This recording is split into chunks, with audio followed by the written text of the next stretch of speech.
한번 찾아보시고 마태복음 9장 18절 제가 먼저 읽고 여러분이 한 절 읽으시면 될 것 같습니다. 예수께서 이 말씀을 하실 때에 한 관리가 와서 절하며 이르되 내 딸이 방금 죽었사오나 오셔서 그 몸에 손을 얹어 주소서 그러면 살겠나이다 하니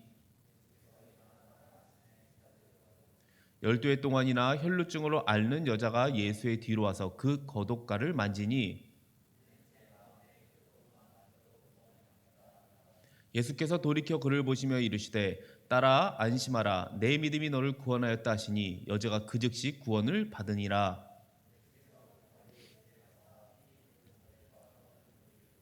이르시되 물러가라 이 소녀가 죽은 것이 아니라 잔다 하시니 그들이 비웃더라.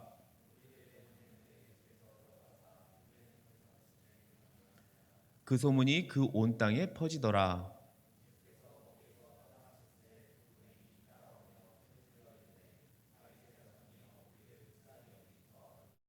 예수께서 집에 들어가심에 맹인들이 그에게 나오거늘 예수께서 이르시되 내가 능히 이 일 할 줄을 믿느냐 대답하되 주여 그러하오이다 하니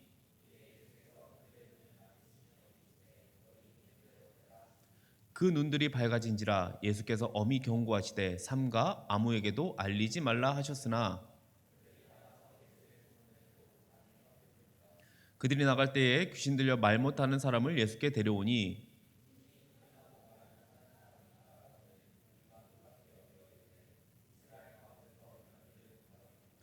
같이 읽겠습니다. 바리새인들이 이르되 그가 귀신의 왕을 의지하여 귀신을 쫓아낸다 하더라. 아멘. 할렐루야. 네, 오늘도 이 시간 우리가 함께 주님의 말씀을 함께 볼 텐데요. 계속 지금 마태복음 이어서 나가고 있죠. 네, 그래서 저번 주에 8장, 저번 주가 아니죠. 저저번 주에 8장을 배웠는데 얼마큼 여러분이 2주간 지나서 기억은 나실지 모르겠지만 그래도 잠깐 한번 되짚어 본다면 저저번 주에 봤을 때 우리가 세 가지 사건을 살펴봤습니다. 한번 기억을 떠올려 보시기 바랍니다. 첫 번째가 이제 나병 환자에 대해서 봤고요. 그 다음 이제 백부장 그리고 베드레의 장모 이렇게 우리가 치유되는 기적의 사건 이 세 가지 사건을 살펴봤는데 중요한 것은 이 모든 것이 믿음으로 연결된다고 했죠. 그래서 치유 사건 같지만 그래도 이것은 믿음이 핵심이다라고 했습니다. 그러니까 예수님이 기적을 일으키면서 고치시는 내용 같지만 믿음에 관한 내용을 8, 9장에서는 다룬다고 했습니다. 그리고 지금 이제 8, 9장에서는 총 10개의 이야기가 이제 333 트리오로 묶여져 있다고 제가 말씀을 드렸습니다. 그래서 오늘은 트리오 중 원래는 두 번째 사건을 살펴봐야 되는데 계속 이제 비슷한 내용을 다루기도 하고 마가복음, 누가복음에서 나오는 내용이기 때문에 이것은 이제 두 번째 내용은 좀 패스를 하고 이 마지막 세 번째 사건을 살펴보도록 하겠습니다. 그래서 우리가 이제 먼저 18절에서 26절을 먼저 볼 겁니다. 18절에서 26절을 보면은 한 관리가 나오고 있습니다. 그 앞에서 이제 우리가 나병 환자를 살펴봤어요. 나병 환자를 여러분이 기억할 때 얼마큼 기억할지 모르겠지만 나병 환자가 예수님께 나올 때 처음에 어떻게 나왔죠? 예수님께 나올 때 절을 하는 장면이 엎드리는 장면이 나옵니다. 근데 관리도 마찬가지로 예수님께 엎드리는 장면이 나오고 있어요. 자, 이것은 저번에도 말씀했지만 무엇을 의미하나요? 예수님께 이 엎드린다는 것은 예수님의 권위를 인정하고 있는 거고 예수님을 진실로 믿고 있다는 거라고 제가 말씀을 드린 바 있습니다. 특히 마태복음에서는 지금 한 관리라고 소개되고 있지만 여러분이 잘 알고 있는 인물이기도 합니다. 이 인물은 야이로라고 들어보셨죠? 야이로라고 하는 이 한 관리입니다. 마가복음과 누가복음에서는 예수님을 찾아온 회당장 야이로라고 이름을 밝히고 있습니다. 마태복음에서는 야이로라고 말고 한 관리라고 얘기하고 있어요. 오늘 나온 이 야이로도 나병 환자나 백부장처럼 믿음이 있는 자였습니다. 왜냐하면 딸이 방금 죽었어요. 근데 예수님이 이 손만 얹어도 살아날 것이다 라는 그런 고백을 하거든요. 그렇기 때문에 믿음이 있었습니다. 아직까지 예수님이 사람을 살리신 적은 한 번도 없었습니다. 근데 이 야이로는 미래 직설형 동사를 사용하면서 살겠나이다 라는 확신을 한 것은 분명히 그렇게 될 것이라는 이 믿음이 있는 고백이었습니다. 거기다 자기 딸을 살려달라고 한 것은 유대인의 정결 규례를 무시하면서까지 요청한 거라 매우 놀라운 요청이지 않을 수 없습니다. 그런데 이렇게 생각할 수도 있을 것 같아요. 관리지만 유대인 정결규례를 굉장히 잘 알고 있고 유대인이지만 자기 딸이 죽었잖아요. 자기 딸이 죽었는데 이런 게 무슨 소용이냐? 자기 딸이 살아난다면 뭐 이런 거 전혀 상관없다라고 우리가 생각할 수 있을지 모르겠습니다. 하지만 그것보다 마태가 지금 여기서 소개하고 있는 야이로는 믿음을 소유한 자로서 이 참된 믿음이 어떤 것인가에 대한 이 모델을 제시하고 있는 것입니다. 그러니까 야이로의 이러한 고백에 예수님이 즉각적인 이 반응을 하십니다. 그러니까 야이로의 집으로 그래서 바로 같이 가요. 그런데 이제 같이 가는 도중에 이제 한 사건이 또 추가적으로 생기죠. 같이 가는 도중에 한 여인이 몰래 예수님의 뒤로 와서 이 겉옷을 만지는 사건이 벌어집니다. 그래서 우리가 함께 20절을 한번 읽어보도록 하겠습니다. 시작. 12해 동안이나 혈루증으로 앓는 여자가 예수의 뒤로 와서 그 겉옷가를 만지니, 자, 이 여인은 혈루증을 앓는 여자였고 이 보시면은 12년 동안 몸에서 피가 멈추지 않고 계속 나오고 있는 여인이었습니다. 얼마나 고통스러울지 짐작이 되십니까?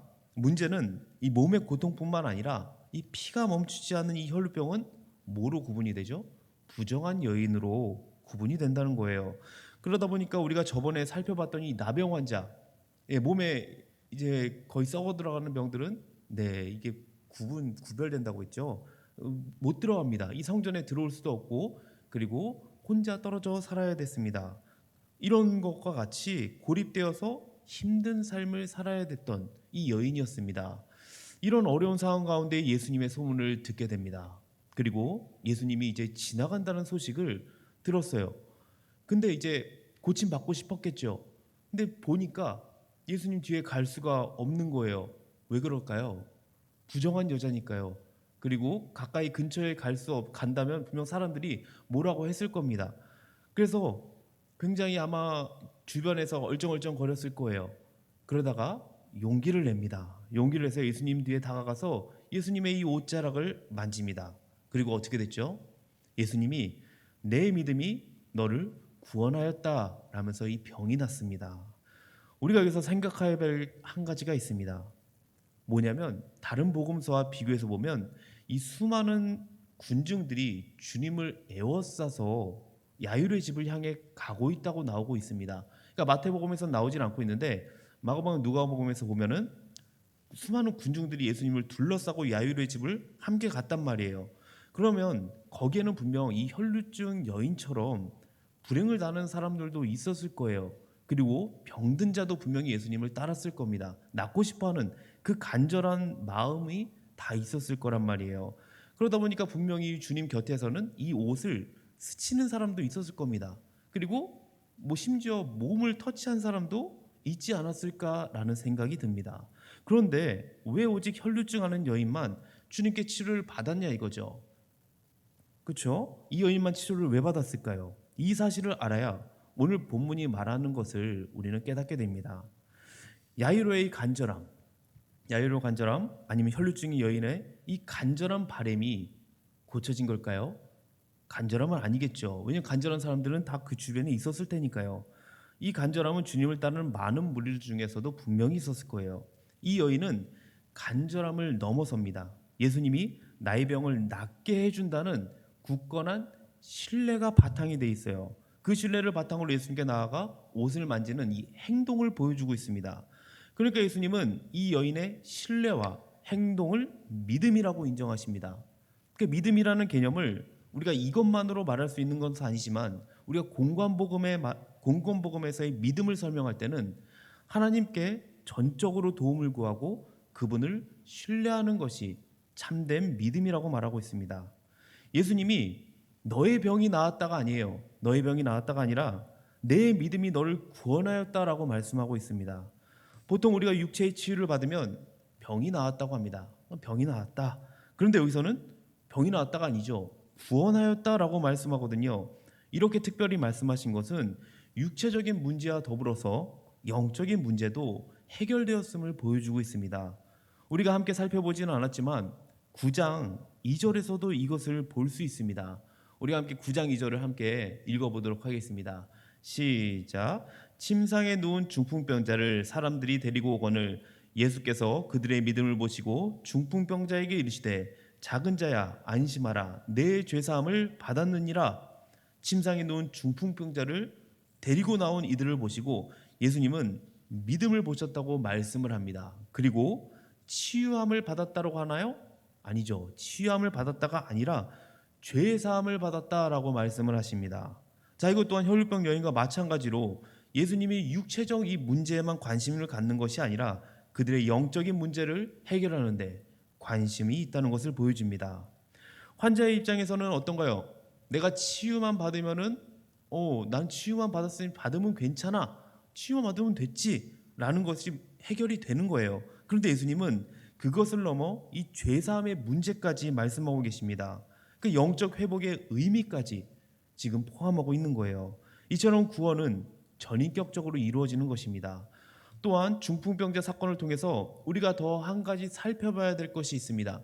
우리가 말씀을 나눴지 않았기 때문에 우리가 이것을 살펴본다면 믿음의 공동체성이에요. 이게 무슨 말일까요? 믿음의 공동체성. 이것은 한 사람이 믿음을 갖기 위해서 공동체의 역할이 매우 중요하다는 거예요. 기독교 어떤가요? 혼자서 득도하는 종교인가요? 그렇지 않습니다. 기독교는 혼자서 도를 깨닫고 끝나는 것이 아니에요. 철저히 공동체적 종교이고 공동체적 믿음입니다. 한 사람을 구원시키기 위해서 얼마나 많은 사람이 함께 믿음의 수고를 해야지 아시고 있습니까? 제가 맞는 통계인지는 모르겠어요. 근데 이런 말을 제가 몇 번은 들었습니다. 한 사람이 교회에 나오기까지 전도를 몇 번 받아야 될까요?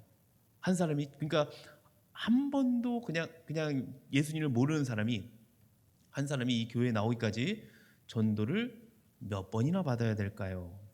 한번 생각해 보세요. 몇 번 받아야 될 것 같아요? 저는 뭐 항상 들었을 때 최소 3번 이상 다른 사람에게서 전도의 말을 들어야 나온다는 뭐 이런 얘기를 들은 것 같습니다. 이것이 정확한지는 모르지만 그만큼 한 번 전도에서 나오는 사람은 없다는 거예요. 내가 전도하고 또 다른 사람이 전도하고 이것이 반복적으로 이루어졌을 때 그나마 교회에 한 번 나오게 된다는 거죠. 그런데 교회 나온다고 믿음 생활을 잘 할 수 있나요? 교회 나온다고 믿음이 바로 들어가고 그런 경우는 정말 드뭅니다. 하나님의 은혜가 특별하게 주어지지 않는 이상은 교회에 한 번 나온다고 믿음 생활을 잘하지 않아요. 그럼 어떻게 해야 되죠? 우리 공동체 안에서 엄청난 많은 노력이 있어야 교회에 정착할 수 있고 그리고 믿음이 들어가기 시작합니다. 그래서 요즘 걱정되는 게 코로나라서 이제 교회에 같이 모이는 일이 없어지고 있어요. 그 온라인으로 이제 드리고 있죠. 온라인으로 예배하고 교회 와도 그냥 예배만 드리고 그냥 가는 분들이 많이 생겼습니다. 함께 공동체 생활을 통해 믿음 생활하는 것이 하나님의 뜻인데 그러지 못하는 것이 좀 안타깝고 걱정이 됩니다. 그래서 우리 동원교회 비전하우스 청년부는 이 믿음의 공동체를 이뤄가기를 주님의 이름으로 축원합니다. 이 코로나 상황 속에서도 흔들리지 않고 믿음을 잘 지킬 수 있도록 우리가 서로 도와주고 기도하며 나아가시기를 바랍니다. 자, 다시 돌아와서 12년 동안 고통당한 혈루병 여인은 간절함으로 옷을 만져서 구원을 얻은 것이 아니라고 했습니다. 그녀의 믿음으로 치료를 받게 됩니다. 자, 이 사건이 끝나고 다시 야이로의 딸 이야기가 재개됩니다. 예수님이 야이로의 집에 도착을 했는데 근데 벌써 거기에는 장례 절차가 이루어지고 있는 것을 보게 돼요. 당시 유대인들은 사람이 죽으면 24시간 내에 장례를 치러야 했습니다. 따라서 사람이 죽으면 장례 절차에 필요한 피리꾼 그리고 울음꾼 이 두 사람이 꼭 있어야 됩니다. 그 유대인 장례 절차예요. 그러니까 피리 부는 자는 여러분이 알겠죠. 뭐 피리 부는 자 그리고 울음꾼 뭔가요? 울음꾼 들어봤나요? 네, 울음꾼은 저도 굉장히 생소한 것 같습니다. 여기서 울음꾼은 이제 피리를 불 때 이 울기만 하는 저는 맨 처음에 생각할 때 그냥 뭐 이렇게 연극을 하듯이 우는 듯한 그런 사람을 말하나 생각을 했는데 그런 것이 아니라 이거 뭐 피리를 불 때 곡소리를 내면서 좀 우는 소리 비슷한 소리를 내면서 뭐 가슴을 치는 뭐 그런 사람이었던 것 같아요. 근데 이게 최소 피리 부는 사람 2명, 울음꾼 1명. 이게 가난한 자, 아무리 가난해도 그 정도는 불러야 되는 거예요. 그럼 야이로는 어땠습니까? 야이로는 집 주인 관리였잖아요. 그래서 피리 부는 자, 울음꾼을 많이 불렀을 거란 말이에요. 아마 최소 10명 이상은 부르지 않았을까 생각은 듭니다. 자, 이들이 애곡하고 있다는 사실은 관리의 딸이 분명히 죽었다는 점을 보여주고 있습니다. 하지만 예수님이 이곳으로 오심으로 상황이 달라집니다. 함께 24절을 한번 읽어보도록 하겠습니다.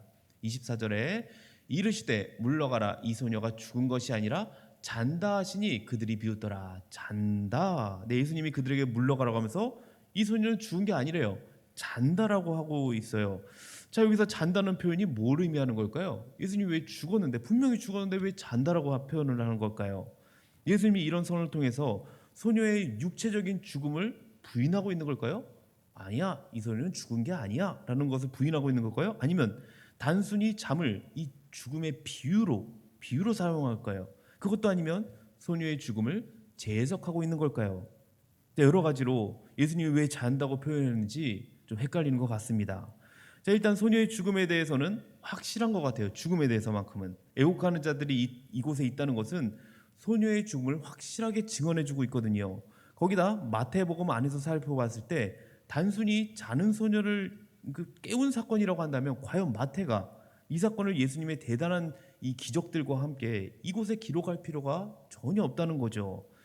마태복음 11장 5절에서도 이렇게 나오고 있습니다. 마태복음 11장 5절, 네, 어떻게 나오는지 한번.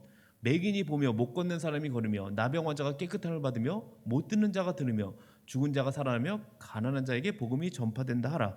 죽은 자가 살아나며, 이 구절을 보듯이 소녀의 죽음 사건을 11장 5절에서도 확인해주고 있습니다. 그러니까 예수님도 죽은 것을 인정하고 있는 거예요. 그렇다면 우리가 이것을 비유로 한번 생각해 봅시다. 비유. 여기서 잠은 죽음을 뜻하는 건가? 한번 비유를 생각한다고 보면 뭐 그럴 수도 있을 것 같아요. 근데 죽은 것이 아니라 잠잔다고 했는데 이걸 비유로 얘기하면 이렇게 되는 거예요. 죽은 것이 아니라 죽었다. 말이 되나요? 좀 논리적으로 말이 성립이 되지 않죠. 아마도 예수님은 이 소녀의 죽음은 인정을 하면서도 그녀의 죽음을 재해석한 것으로 보입니다.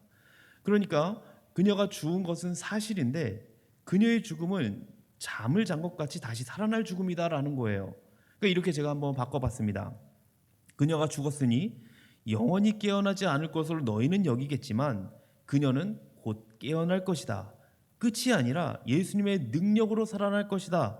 이해가 좀 이제 되십니까? 네, 예수님께서 소녀가 잔다라고 말씀하는 것은 잠시 동안 잠을 자고 있는 것과 같아요. 왜냐하면 곧 깨어날 것이기 때문이죠. 이것을 이제 문자적으로 받아들인 이 애곡하는 자들은 예수님의 말씀을 전혀 이해하지 못합니다. 그래서 예수님을 비웃게 돼요. 자, 25절을 함께 읽어보겠습니다. 25절. 무리를 내보낸 후에 예수께 들어가사 소녀의 손을 잡으심에 일어나는지라. 자, 저번 말씀에 이어서 예수님이 또 죽은 시체에 손을 대요. 정결규례를 지금 어기고 있는 거죠. 계속해서 말씀드리지만 정결규례에서 부정한 것을 만진 사람은 똑같이 부정하게 됩니다. 하지만 예수님은 부정한 것을 만져서 부정케 되는 게 아니라 권위로 부정함을 물러가게 하는 능력의 인물이라는 것을 계속해서 보여주고 있습니다. 자, 이번 단락에서 우리는 두 가지 초점을 우리는 볼 수 있습니다. 첫 번째는 예수님의 절대적 권위예요. 바로 죽은 자를 살리시는 권위와 혈루증 여인에게 구원을 베푸시는 권위예요. 이것은 우리에게 절대적으로 중요한 요소이기도 합니다. 왜냐하면 예수님은 육체적이나 영적 영역에서 가장 결정적이고 중요한 생명을 제공하는 권위를 가지신 분이기 때문에 그렇습니다. 그래서 우리는 예수님에 대한 절대적인 주권을 우리는 인정해야 되는 거예요. 둘째로 영원한 부활의 소망을 제공하고 있다는 거예요. 혈증 여인의 치유를 구원으로 이해한다면 관리의 딸이 살아난 사건은 그리스도의 영원한 부활을 내다보는 이 상징적 의미를 갖는 사건으로 우리는 볼 수 있습니다. 혈루증에서 치유받은 여인이나 죽음에서 살아난 소녀에게 중요한 것은 육체적 치유나 생명 그 자체가 아니라는 거예요. 그들도 결국 다시 육체적 죽음을 맞이하게 됩니다. 정말 예수님이 그들에게 제공하시고자 하는 것은 영적 구원이고 영적 부활인 것입니다. 여러분이 지금 제 설교를 듣지 않았어요. 듣지 않았다고 칩시다. 그리고 이 구절을 지금 쭉 읽었잖아요. 이 구절을 여러분이 큐티를 한다고 생각해 보세요. 이 구절을 묵상한다고 했다면 어떻게 적용했겠습니까? 어떻게 적용했을까요? 이 구절을 묵상한다면 보통은 눈앞에 직면한 문제를 나도 해결받고 싶지 않겠습니까? 예수님의 이 치유 사건을 통해서 나의 문제, 어려운 문제를 치유받으면 어떨까? 라는 그런 적용을 할지 모르겠어요. 혹은 내가 믿음이 없어서 치유를 받지 못하고 있으니까 좀 믿음을 나에게 주세요라고 적용을 하지 않았을까요? 좋습니다. 괜찮아요. 여러 가지로 우리는 다양한 문제를 가지고 예수님 앞에 나아갈 수 있습니다. 그런데 정말 중요한 것은 무엇인가, 정말 내가 이 말씀에서 중요한 것이 무엇인지를 우리는 분별할 필요는 있다는 거예요. 예수님이 궁극적으로 기대하시는 문제 해결의 목표를 우리는 놓쳐서는 안 되는 것입니다. 이처럼 우리가 이러한 기적의 본문을 볼 때 기적 자체보다는 그 기적의 의도와 의미를 살피는 것이 중요합니다. 그래서 여러분이 큐티를 하실 때에도 여러분이 그 본문의 의미를 잘 알 수 있도록 노력을 하셔야 됩니다. 당장은 쉽지 않을 것입니다. 처음에는 그냥 그 문자적으로만 우리가 이해하고 적용을 하게 돼요. 그런데 정말 그 의도를 우리가 파악하고 큐티를 하는 것이 중요하다고 한 번 더 말씀드리고 싶습니다. 자, 두 번째 사건, 두 맹인을 고치는 사건이 27절에서 31절까지 나옵니다. 두 맹인 또한 이제 종교적, 사회적으로 배척된 사람이에요. 그래서 고통을 감내해야 하는 인물입니다. 이 두 사람이 절박한 심정으로 자비를 베풀어달라고 예수님을 부릅니다. 거기에 대한 예수님의 답변이 조금 독특하게 나오고 있습니다. 한번 28절을 같이 읽어보도록 하죠. 28절 한번 같이 읽어보겠습니다. 시작. 예수께서 집에 들어가심에 맹인들이 그에게 나오거늘 예수께서 이르시되 내가 능히 이 일 할 줄을 믿느냐 대답하되 주여 그러하오이다 하니 내가 능히 이 일을 할 줄을 믿느냐라고 답변을 하시죠. 근데 여기서 할 줄을 우리는 할 수 있다로 번역하는 게 맞습니다. 그럼 해석이 좀 이렇게 됩니다. 내가 이 일을 할 수 있다고 믿느냐? 그러니까 내가 이 일을 할 수 있다고 믿느냐? 내가 이 병을 고칠 수 있다고 믿느냐? 예수님이 병을 고칠 때 치유 여부에 대해서 문제에 대한 질문을 던지는 경우는 여기가 유일합니다. 그냥 믿겠습니다. 나는 믿습니다라고 하면은 바로 예수님이 그래 딱 고쳐주거든요. 근데 한 번 더 내가 고쳐줄까라고 다시 한번 재반문해서 묻는 경우는 여기가 유일합니다. 자, 왜 이렇게 했을까요? 재차 믿음에 가서 질문을 하는 것은 치유에 있어서 믿음의 중요성을 아마 재교육하라는 의도를 담는 것으로 보이고 있습니다. 그러니까 치유의 중요한 것은 뭐죠? 믿음이라는 거예요. 너가 믿느냐? 예수님의 치유의 기적은 이 믿음을 전제로 한다는 거예요. 여러분, 이처럼 치유와 믿음은 매우 긴밀한 관계예요. 근데 여러분이 항상 잊지 말아야 할 것이 있어요. 잊지 말아야 할 것은 예수님의 기적은 믿음을 일으키기 위해서가 아니라는 거예요. 믿음을 일으키기 위해서가 아니라 믿음을 보시고 행한다는 거죠. 때론 당사자 자신의 믿음이 아닐 수도 있습니다. 공동체의 믿음일 수도 있어요. 예를 들면 중풍병자를 지붕에서 내리는 믿음. 중풍병자보다 그 중풍병자를 내리는 그 중풍병자를 위해서 고치고자 내렸던 그 믿음을 보시기도 합니다. 혹은 아버지와 어머니의 믿음을 통해서도 우리는 고침받는 경우를 보게 됩니다. 당사자의 믿음이 아니더라도 기적을 일으키는 데는 뭐가 돼 있죠? 믿음이 전제되어 있습니다. 그것을 우리는 성경을 통해서 볼 수 있습니다. 물론 예외도 있죠. 대표적인 것은 귀신 들린 자입니다. 스스로 믿음의 의지를 표현할 수가 없습니다. 이럴 경우는 예수님이 주권적으로 기적을 행하십니다. 또한 죽은 자를 살리는 경우도 마찬가지예요. 죽은 자는 당연히 믿음을 나타낼 수가 없겠죠. 자, 우리가 기적 사건을 보면서 한 가지 오해하지 말아야 될 게 있는데 요즘에는 잘 모르겠습니다. 여러분이 부흥회 아니면은 기도원을 간 적이 있으신지 모르겠어요.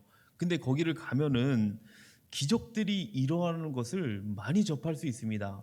어떤 기적을 보셨나요, 여러분은? 저는 어렸을 때 이게 죽은 자는 아닌데 진짜 다리가 이렇게 못 걷는 사람이 다리를 걷는 기적을 본 적이 있어요. 그 진짜지 굉장히 의구심이 들었는데 여러분 어디까지 봤는지는 모르겠습니다.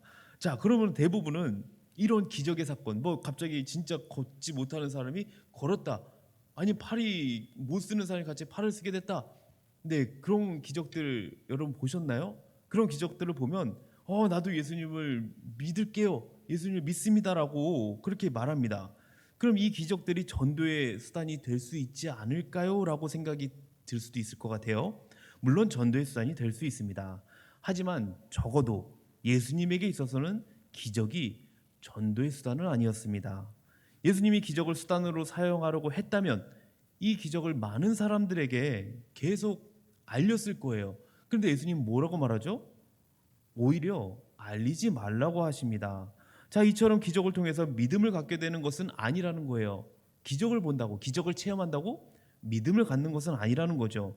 물론 정말 특수한 상황에서 불신자를 불러서 믿음을 갖게 하실 수도 있습니다. 근데 이건 정말 예수님이 주권적으로 특수한 상황이지 보통 믿음을 주는 수단으로 사용하는 것은 적절치 않다는 거예요.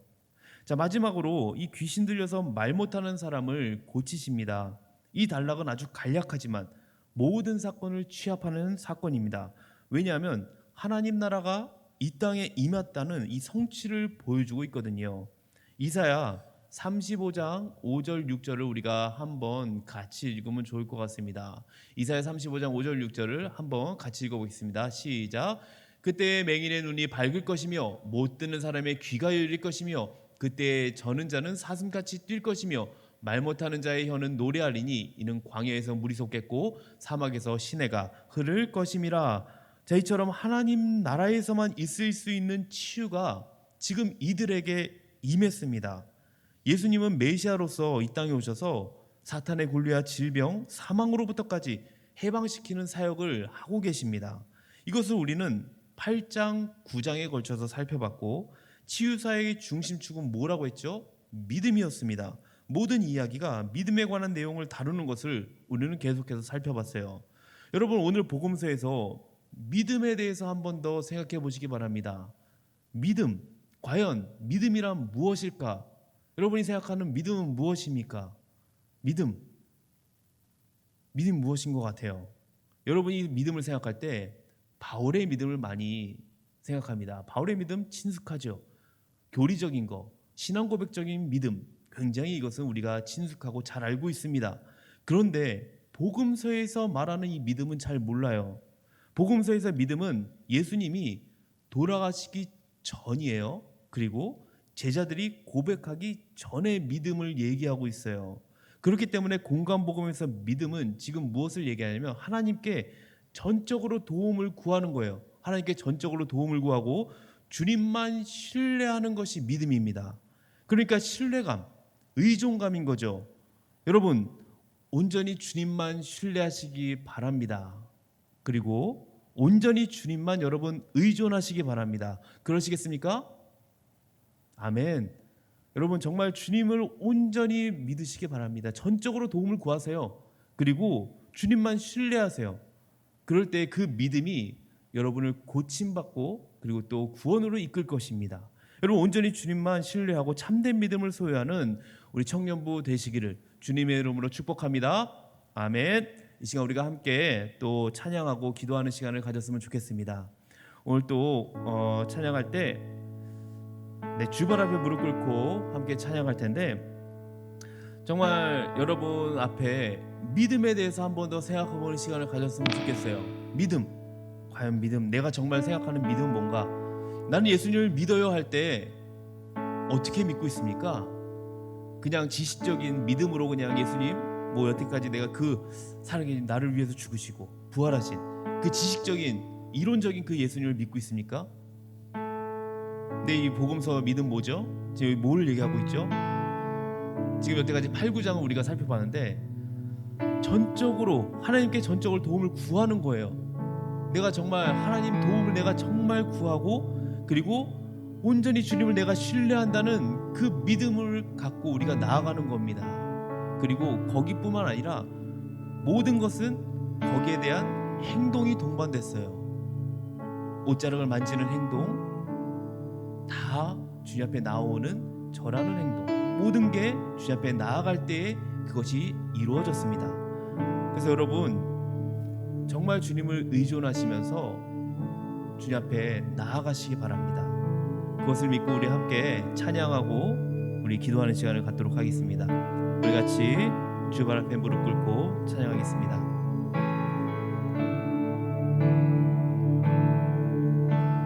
주 발 앞에 무릎 꿇고 그 사랑에 남기네.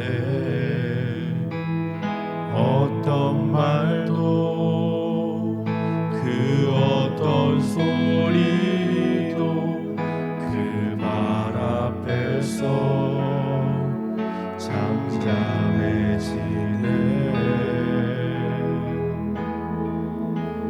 주 나의 사랑, 주 나의 사랑, 그 발 앞에 앉아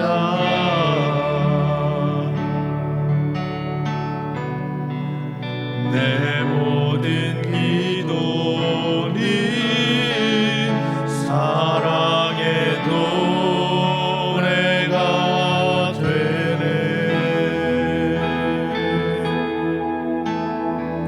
주의 옷자락 만지며 주의 옷자락 만지며 주의 두 발을 씻기며 주님 그 발에 입 맞추며 나의 왕관을 놓이리. 주의 옷자락 만지며 주의 두 발을 씻기며 주님 그 발에 입 맞추며 나의 왕관을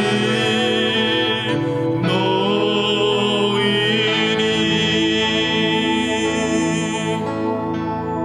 우리 한 번 더 마음을 다해서 우리 눈을 감고 찬양했으면 좋겠습니다. 주 발 앞에 무릎 꿇고 그 사랑에 나아가기네. 주 발 앞에 무릎 꿇고 그 사랑에 나아가기네. 그 사랑에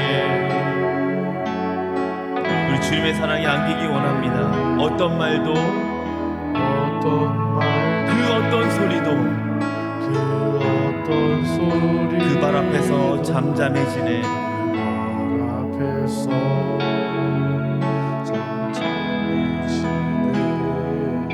아멘. 내 모든 기도는 사랑의 노래가 되네.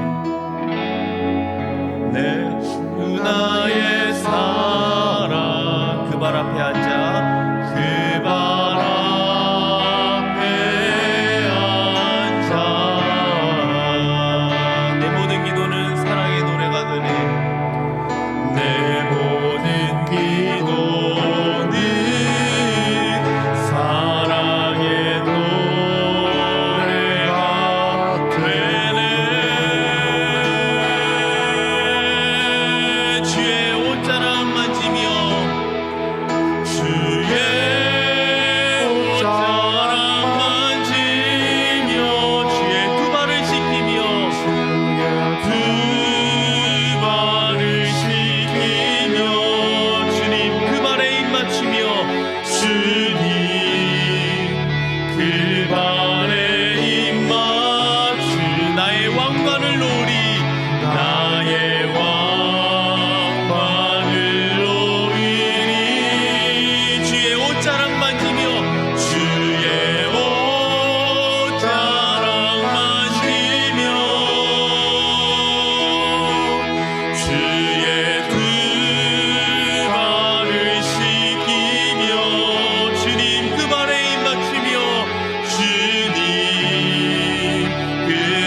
기도할 텐데요, 기도할 때 그 주님 앞에 모든 것을 맡기며 나아가기 바랍니다.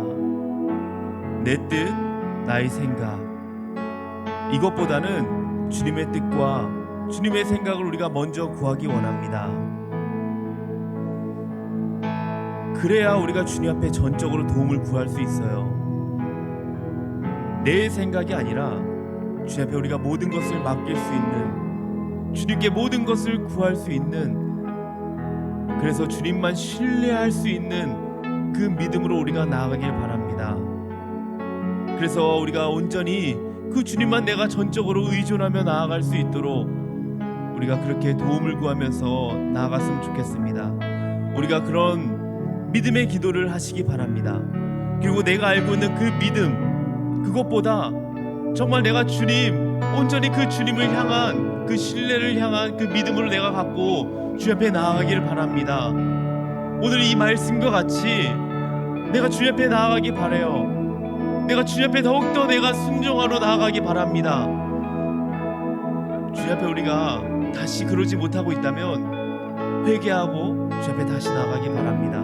온전한 주님을 향한 그 믿음으로 내가 다시 나아가기 바랍니다. 그 믿음으로 우리의 모든 것들이 치유받기 원합니다.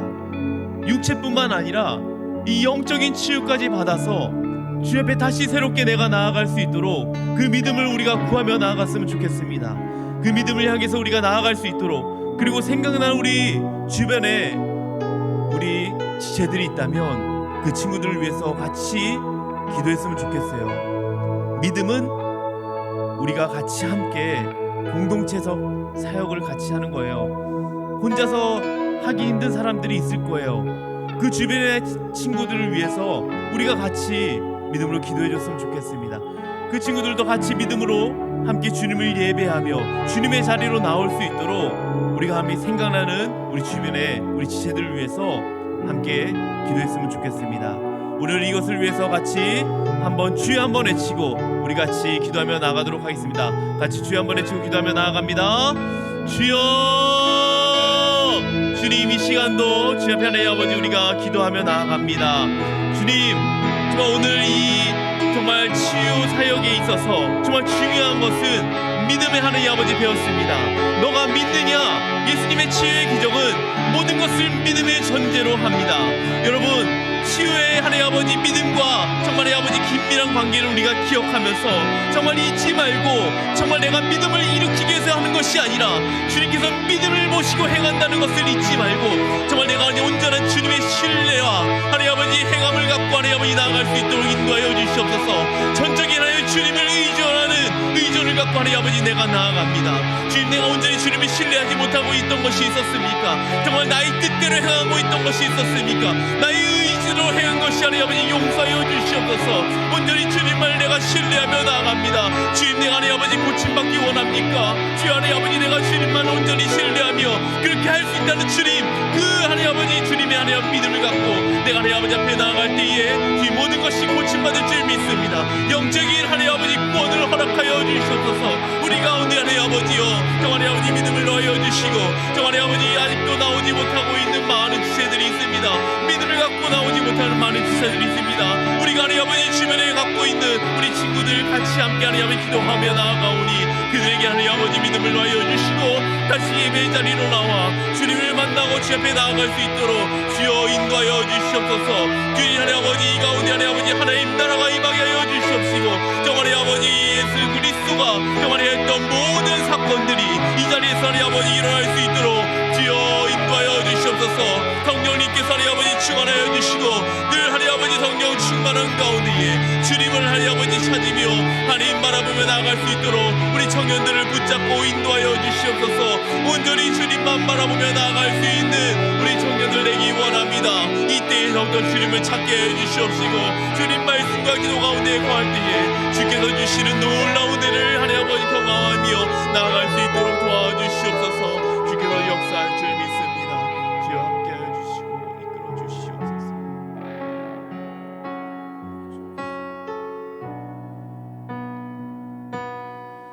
하나님 아버지 감사합니다.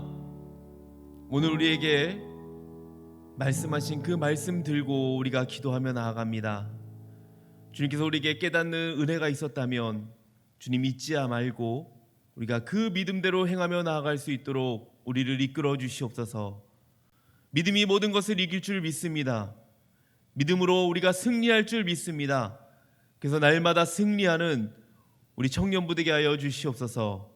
그리고 하나님, 이 자리에 나오지 못하고 있는 믿음이 연약한 우리 지체들에게도 주여 함께하여 주시고 정말 믿음을 더하여 주셔서 같이 이 자리에서 믿음의 공동체 생활을 해가나가며 정말 기쁨이 있고 이 자리에 오면 하나님의 은혜가 있고 감격이 있고 정말 이 자리에서 주님을 향한 열정과 뜨거운 마음으로 이 세상에서 살아가는 우리 청년부 되게 하여 주시옵소서.